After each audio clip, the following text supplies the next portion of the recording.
Alhamdulillah alladzi arsala rasulahu bil huda wa dinil haq liyudhhirahu 'alad dini kullihi walau karihal musyrikun. Wa ashhadu an la ilaha illallah wahdahu la syarikalah wa ashhadu anna Muhammadan abduhu wa rasuluhu amma ba'du. Faqala Allahu ta'ala fil Qur'anil Karim a'udzu billahi minasy syaithanir rajim.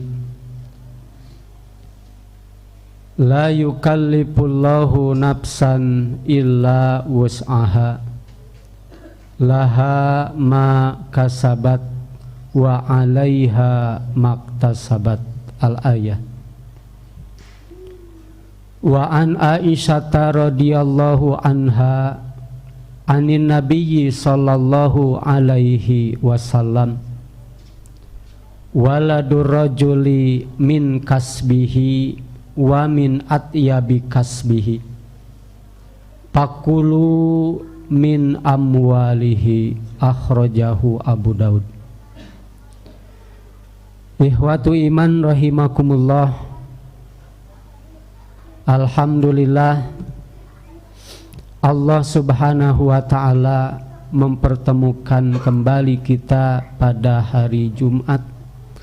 Saat ini kita bisa melaksanakan kewajiban kita, yaitu ibadah Jum'ah. Tiada lain merupakan sebuah kenikmatan yang Allah berikan kepada kita. Mudah-mudahan kita semakin bertambah kualitas keimanan dan ketakwaan kita. Amin ya rabbal alamin. Ikhwatu iman rahimakumullah, Allah subhanahu wa ta'ala berfirman di dalam surat Al-Baqarah ayat terakhir, La yukallifullahu nafsan. Allah tidak memberatkan, tidak membebani manusia itu illa wus'aha, kecuali apa yang oleh manusia bisa dipikul. Kalimat ini menyadarkan kepada kita sekaligus memberi motivasi bahwa apapun yang terjadi, yang dihadapi oleh kita, maka sesuatu itu pasti kita bisa menjalankan dan kita bisa menghadapinya, baik dari segi musibah, baik dari segi kesulitan, maka manusia pasti bisa menghadapinya, karena Allah tidak membebani kita kecuali sesuai dengan kadar atau kesanggupan kita semua. Ikhwatu iman rahimakumullah, kemudian Allah berfirman lagi, laha ma kasabat, bagi manusia akan mendapatkan pahala ma kasabat, dari hasil kasabnya, wa alaiha, dan bagi manusia pula akan mendapatkan siksa atau dosa maktasabat, dari hasil kasabnya.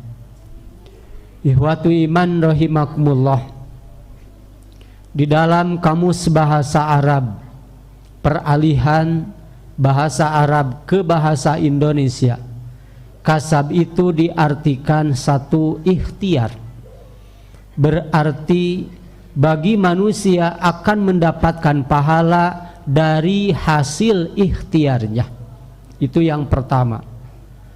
Dan yang kedua, kasab diartikan usaha, berarti laha maka sabat, bagi manusia akan mendapatkan pahala dari hasil usahanya. Kemudian yang ketiga diterjemah amalnya, maka berarti laha maka sabat, bagi manusia akan mendapatkan pahala dari hasil amalnya. Oleh karena itu, Dari ayat ini dipahami bahwa pahala tidak akan tertukar. Kebaikan, hasil daripada kebaikan tidak akan tertukar. Tidak akan ada oper pahala, karena masing-masing pahala akan diraih dari hasil usahanya masing-masing. Kita yang beribadah, kita yang melaksanakan ibadah Jum'ah, maka pahalanya pun bagi kita. Maka orang yang tidak melaksanakan ibadah Jum'ah tidak mendapatkan pahala dari ibadah Jum'ah kita, karena masing-masing pahala berdasarkan amalnya masing-masing. Wa 'alaiha maktasabat, begitupun bagi manusia akan mendapatkan siksa atau dosa dari hasil kasabnya, dari hasil usahanya, dari hasil amalnya, dari hasil ikhtiarnya. Dari ayat ini pula memberi faidah, pemahaman kepada kita bahwa tidak ada oper dosa, tidak ada oper siksa. Masing-masing oleh Allah akan disiksa berdasarkan usaha, amal, ikhtiarnya masing-masing. Orang lain berbuat dosa, orang lain bermaksiat, maka dosanya bagi orang lain, tidak akan dikasih kepada orang yang tidak melakukan maksiat. Itulah Allah sedemikian rupa merinci bahwa pahala dan dosa itu akan diraih berdasarkan hasil usaha, hasil amal, hasil ikhtiar masing-masing, tidak akan tertukar. Ikhwatu iman rahimakumullah. Maka kasab itu diartikan usaha, ikhtiar, dan amal. Barakallahu li wa lakum.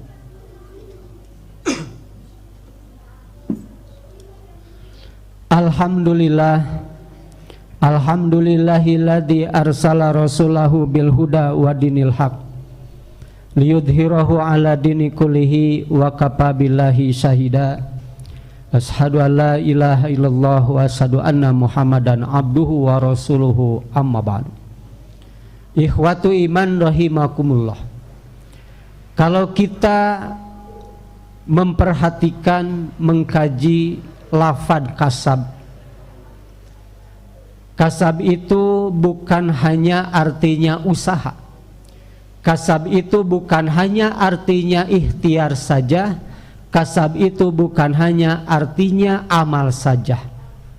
Kalau kita menganalisis dari segi tafsir, maka ternyata ada lagi makna daripada kasab selain daripada usaha, selain daripada ikhtiar, selain daripada amal.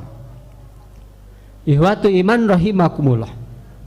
Sebagai bandingan, kita lihat surat Al-Lahab. Dalam ayat kedua Allah mengatakan, ma agna anhu maluhu wa ma kasab. Abu Lahab itu diancam akan dimasukkan ke neraka. Tabat yada abi lahabi wa tab. Kemudian kata Allah, ma agna, tidak akan bermanfaat. Anhu, dari Abu Lahab itu, apanya tidak akan bermanfaat? Pertama, maluhu, hartanya tidak akan bermanfaat. Yang kedua, wama kasab, dan dari kasabnya. Ibnu Abbas mentafsiri kalimat wama kasab di sini, kata Ibnu Katsir, qala Ibnu Abbas berkata, wama kasab yakni waladahu. Yang dimaksud kasab itu adalah anaknya sendiri. Jadi ihwatu iman, bagi Abu Lahab hartanya tidak akan bisa bermanfaat kelak di yaumil kiamah bagi dia. Begitupun anaknya. Karena Abu Lahab mempunyai seorang anak yang soleh, tingkat sahabat, namanya Utbah bin Abi Lahab. Kesolehan Utbah ini di akhirat tidak ada manfaat, tidak bisa memberi pertolongan kepada Abu Lahab. Yang pertama, kasab itu berarti artinya anak kita. Ihwatu iman rahimakumullah. sebagai penunjang penguat ada hadis riwayat Abu Daud, hadis nomor 3062, hadis dari Aisyah radhiyallahu anha berkata, anin Nabi sallallahu alaihi wasallam, Nabi pernah bersabda, kata Nabi, waladur rajuli min kasbihi, anak seseorang itu min kasbihi, termasuk dari hasil kasabnya, wa min atyabi kasbihi, bahkan termasuk di antara kasab yang paling baik. Oleh karenanya fakulu, maka makanlah kalian min amwalihim, dari harta-harta anakmu. Hadis ini memperkuat bahwa anak itu adalah hasil kasab orang tua. Jadi ihwatu iman rahimakumullah, kalau hadis ini ditarik menjadi tafsiran, menjadi menafsiri ayat yang Al-Baqarah tadi, laha maka sabak, seseorang akan mendapatkan pahala dari hasil kasabnya, dari hasil amalnya sendiri, dari hasil usahanya sendiri, dari hasil ikhtiarnya sendiri, dan dari hasil kesolehan anaknya sendiri. Kenapa? Karena anak itu termasuk kasabnya. Jadi ihwatu iman, kalau kita mempunyai anak yang soleh, anak yang berbakti kepada Allah dan kepada orang tua, setiap kali anak kita beribadah, setiap kali anak kita taat kepada Allah, maka setiap itu pula pahalanya akan mengalir kepada orang tuanya. Bukan oper pahala, bukan oper pahala, tapi itu adalah pahala jariyah, pahala yang mengalir karena anak adalah min kasbihi, termasuk hasil kasab orang tuanya. Tapi kenapa Abu Lahab anaknya, kesolehan anaknya tidak bermanfaat di akhirat? Karena Abu Lahab dan anaknya itu ada sebuah dinding yang memisahkan antara keduanya, yaitu berbeda akidah, berbeda keyakinan. Inilah yang menjadi pemutus antara kebaikan Utbah bin Abi Lahab dengan Abu Lahab, yaitu agama yang berbeda. Ihwatu iman rahimakumullah. Kemudian wa alaiha maktasabat. Kalau hadis tadi dari Aisyah dan dari Ibnu Abbas menjadi kalau kita pakai untuk menafsiri wa alaiha maktasabat, dan bagi seseorang akan mendapatkan dosa dari apa ya, dari hasil kasabnya, berarti bagi seseorang akan mendapatkan dosa dari hasil ikhtiarnya, dari hasil usahanya, dari hasil amalnya, dan dari hasil ketidaksolehan anaknya. Itu akan mendapatkan dosa. Maka dengan ayat ini kita akan semakin hati-hati bahwa apapun bentuknya maksiat yang dilakukan oleh anak kita, maka dosanya sebagai orang tua akan kebagian. Karena itu dosa jariyah, bukan oper dosa, tapi itu dosa jariyah. Na'udzubillahi min dzalik. Oleh karenanya bagi kita selaku orang tua harus hati-hati, segeralah mendidik anak kita, solehkanlah anak kita, taatkanlah anak kita kepada agama. Kenapa? Karena pahala dan dosa itu akan mengalir kepada kita selaku orang tua. Tinggal kita memilih, apakah kita punya anak soleh atau kita punya anak yang salah. Maka untung dan rugi akan kembali kepada kita. Ihwatu iman rahimakumullah. Ada ibrah, ada pelajaran dari kisah Nabi Nuh. Nabi Nuh seorang nabi, kesolehan, ketakwaan tingkat nabi tidak diragukan lagi. Nabi Nuh mempunyai putra anak Kan'an, di mana Kan'an adalah anak yang durhaka. Tapi kedurhakaan Kan'an ini tidak mengalir dosanya kepada Nabi Nuh.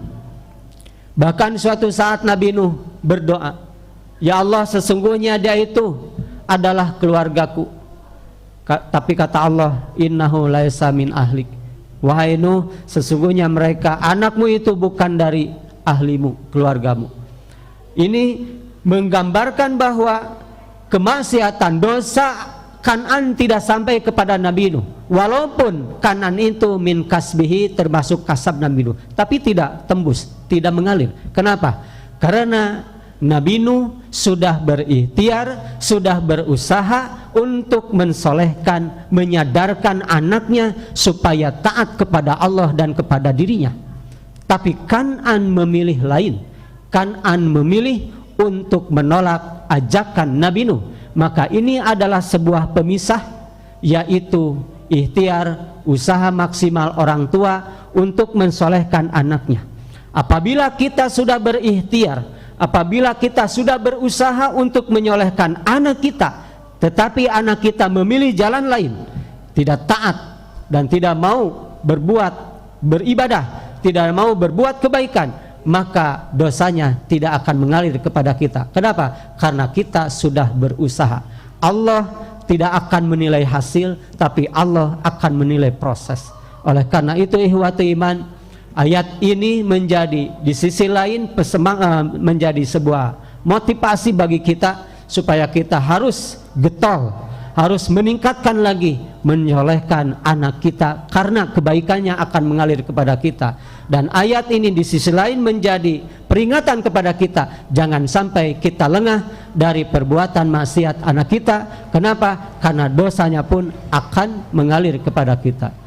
Ikhwati iman rahimakumullah, mungkin itulah yang dapat kami sampaikan. Mudah-mudahan ada guna dan manfaatnya, khusus bagi kami yang menyampaikan, umum bagi ikhwati iman rahimakumullah. Mudah-mudahan Allah subhanahu wa ta'ala memberi kita kelebihan mensolehkan diri kita, keluarga kita, dan turunan kita, sehingga kita bisa berkumpul kembali, bukan hanya di dunia tapi sampai di akhirat, di surganya Allah subhanahu wa ta'ala.